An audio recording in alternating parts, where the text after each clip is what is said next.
Union budget pass होने के बाद विपक्ष बजट के विरोध में सड़क पर उतर गया है। महाराष्ट्र में शिवसेना उद्धव गुट के नेता संजय राउत ने बजट को लेकर देवेंद्र फडणवीस पर बजट को ना समझने वाला नेता बताया है। संजय राउत के आरोपों का बीजेपी नेता नितेश राणे ने अपने चिर परिचित अंदाज में जवाब देते हुए दिशा सालियान की मौत सहित कई मुद्दों पर जवाब दिया।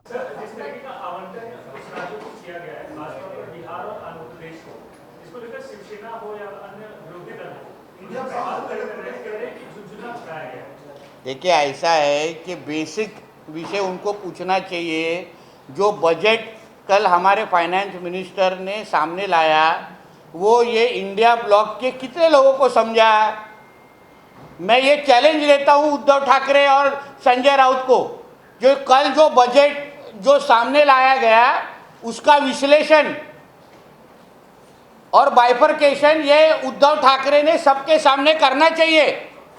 क्योंकि एक उद्धव ठाकरे का इंटरव्यू जो उन्होंने ओपन प्लेटफॉर्म पे दिया है, जहां टॉप के इंडस्ट्रियलिस्ट सामने बैठे थे, वहां हमारी फाइनेंस मिनिस्टर मैडम भी उधर थी। उन्होंने उद्धव ठाकरे ने खुद कहा है कि मेरे को बजट का कुछ समझता नहीं है।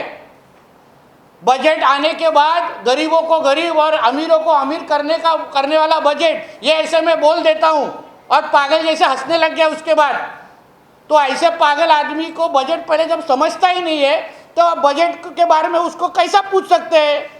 उसको सिर्फ इनकमिंग मालूम है, आउटगोइंग बंद है। उधर एक ही सर्विस है, मातोश्री में एक ही दरवाजा है, बैग सिर्फ अंदर जाता है, बाहर आता नहीं है कभी। तो वही बजट उसको मालूम है।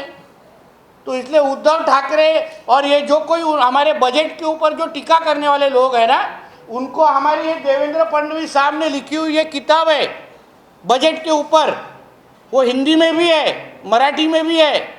वो मैं उनको मातोश्री में भेजना चाहता हूँ। थोड़ा कैमरा साफ करने के से जरा थोड़ा वक्त मिलेगा ना, तो ये जरा बजट का बुक पढ़ना चाहिए।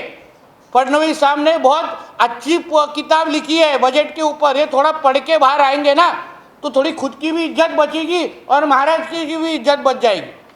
सर, विपक्ष ने इसे कुर्सी बचाओ बजट बताया है। किसकी कुर्सी? उनके ही घर। ये बजट के वजह से अभी छूटने का वक्त आ गया है। देश के सभी वर्गों में ये बजट की इतनी प्रशंसा हो रही है, खास करके युवाओं में, क्योंकि बहुत बड़े पैमाने पे नौकरियां और जॉब ये बजट के माध्यम से अभी देश में उपलब्ध होने वाले हैं। वो शायद हमारे विपक्ष को समझा ही नहीं है बजट। जिस दिन समझेगा ना, तो उनके घर के बच्चे भी नौकरी लेने के लिए आगे खड़े रह जाएंगे। संजय राउत ने फडणवीस जी की समझ पर सवाल उठाया बजट को लेकर। हाँ, संजय राउत को और उनके उद्धव ठाकरे को बजट बहुत समझता है।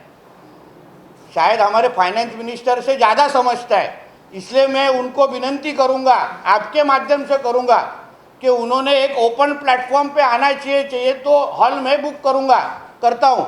और एक तरफ उद्धव ठाकरे और संजय राउत जी को बिठाओ और दूसरे तरफ हमारे फडणवीस साहब को बिठाइए, और बजट क्या है, क्या क्या वो बजट में मिला है नहीं मिला है, वो पूछने की और समझने की हिम्मत उन्होंने दिखानी चाहिए।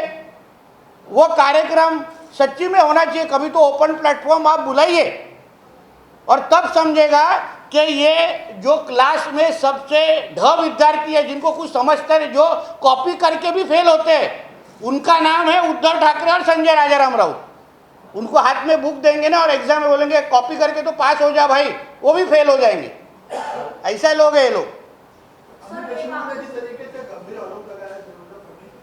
देखिए, ऐसा है, अनिल देशमुख जी को जो कोई अप्रोच किया था एफिडेविट लेके, उनको सच बोलने को कहा था।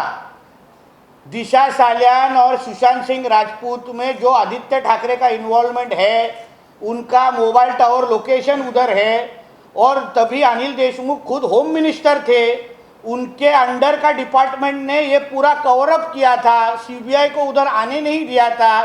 जो फैक्ट, जो सच्चाई उनको मालूम है, वही सच्चाई बोलने को कहा था। उसमें आरोप किधर करने को बोला? उसमें देवेंद्र फडणवीस साहब का इन्वॉल्वमेंट क्या है? एज अ होम मिनिस्टर उनके टेन्योर में अगर ऐसा कोई बड़ी केस होती है तो उसके बारे में आप डिपार्टमेंट को और सबको सच बताइए। अगर सच बताने के लिए अगर कोई बोल रहा होगा तो उसमें किसी के ऊपर आरोप करने की जरूरत क्या है? अनिल देशमुख जी अगर एक जिम्मेदार मंत्री थे, जिम्मेदार नेता है, तो उन्होंने इस बात का सच बताना चाहिए। दिशा सालियान अगर उनके कोई घर की बेटी होती तो भी ऐसा छुपाते क्या? तो इसमें कुछ भी सनसनाटी ऐसा कुछ नहीं है। उनको सिर्फ सच बताने को बोला है, उन्होंने सच बताना चाहिए हिम्मत दिखा के। उद्धव ठाकरे और आदित्य ठाकरे को क्यों बचा रहे? सर, कनाडा में एक बार फिर हिंदू मंदिरों को नुकसान पहुंचाया गया है, कुछ आपत्तिजनक शब्द हैं वो लिखे गए हैं। देखिए, ऐसा है, इंटरनेशनल स्टेज पे, अंतर्राष्ट्रीय इस पे बहुत जगह पे इस तरीके से हिंदुओं को टारगेट करने का काम ये इस्लामिक और जिहादी फोर्स के माध्यम से हो रहा है। कनाडा क्या, लंदन क्या, फ्रांस क्या, ये सारी देशों में इस तरीके का आक्रमण बहुत बड़े पैमाने पे हिंदू के ऊपर हो रहा है। और वहाँ के हिंदू जो संगठन है उस तरीके का जवाब दे रहे हैं। इसलिए तो हम लोग देश के हिंदुओं को सतर्क कर रहे हैं ना, कि जो वहाँ के सरकार, आज देखो यूनाइटेड किंगडम में गलत सरकार चुन के आई, किस तरीके से उधर हालत हो रही है। फ्रांस में फार लेफ्ट की सरकार चुन के आई, वहाँ के हिंदुओं को और क्या उनकी हालत हो रही है। उसी तरीके का विषय भारत में हो सकता था अगर नरेंद्र मोदी जी चुन के नहीं आते तो। क्योंकि राहुल गांधी और इंडिया ब्लॉक ये इस इंटरनेशनल फोर्स से जो हिंदुओं के खिलाफ काम कर रहे हैं, उनके साथ हाथ मिला के काम करने वाले लोग हैं। इसलिए देश के हिंदुओं को अगर सुरक्षित रखना है, क्योंकि हमारे देश में 90% हिंदू समाज रहता है, देश के हिंदू समाज को सुरक्षित रखना है तो देश में नरेंद्र मोदी जी की सरकार और प्रदेश में हमारे महाराष्ट्र में महायुति की सरकार को ही चुन के लाना है। वो यहाँ के हिंदुओं ने निर्णय लेना चाहिए। आचार्य कॉलेज में ड्रेस कोड लागू होने के बाद जो मुस्लिम छात्राएं थी उन्होंने रिजाइन दे दिया है और उन्होंने कहा है कि मुस्लिम समाज को टारगेट किया जा रहा है, इसीलिए कॉलेज में ड्रेस कोड लागू किया गया है। मगर मतलब तो ये तो जबरदस्ती हो गई ना। मतलब तुमको स्कूल में भी, कॉलेज में भी आपको इस्लामीकरण लाना है, वही इसका संदेश है। जो नियम बाकी हिंदू लड़कियों को या हिंदू स्टूडेंट्स को लागू होता है वो इन मुस्लिम छात्रों को भी लागू होता है। अगर वो फॉलो कर सकते तो आप क्यों नहीं फॉलो कर सकते? तो इसलिए आचार्य कॉलेज ने जो नियम लाया है वो योग्य है, सही है, और उसको सभी ने पालन करना चाहिए। और उसके अगर पालन नहीं करना है तो आप कॉलेज छोड़ के जा सकते हैं। आपको उनको डिसीजन लेना है कि आपको धर्म महत्व इम्पोर्टेंट है कि इस तरीके की इस्लामीकरण महत्व है या शिक्षा महत्व, क्या शिक्षण महत्व है, उन्होंने डिसीजन लेना चाहिए। सर, राज्य सरकार ने सड़कों के कांक्रीटीकरण पर काफी खर्च किया, हजारों करोड़ रुपए खर्च किए, लेकिन बारिश में ही अब खड्डे जो है वो कई सड़कों पर खर्चे किए नहीं, वो प्रोसीजर चालू है। इतने 25-30 साल से जब भी उद्धव ठाकरे का बीएमसी था तभी ऐसा कुछ हम लोग के सरकार ने कॉन्क्रीटिंग करने का निर्णय लिया, मगर वो क्या एक दिन में बनेगा नहीं कॉन्क्रीटीकरण।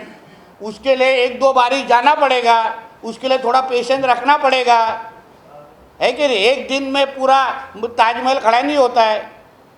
वीडियो जर्नलिस्ट शिवाजी काले के साथ अंजनी कुमार मिश्रा की रिपोर्ट। देश दुनिया के बाकी खबरों के लिए जुड़े रहिए आवाज़ इंडिया के साथ में सब्सक्राइब करें हमारे चैनल को यूट्यूब, फेसबुक, ट्विटर पर आवाज़ इंडिया टीवी। धन्यवाद।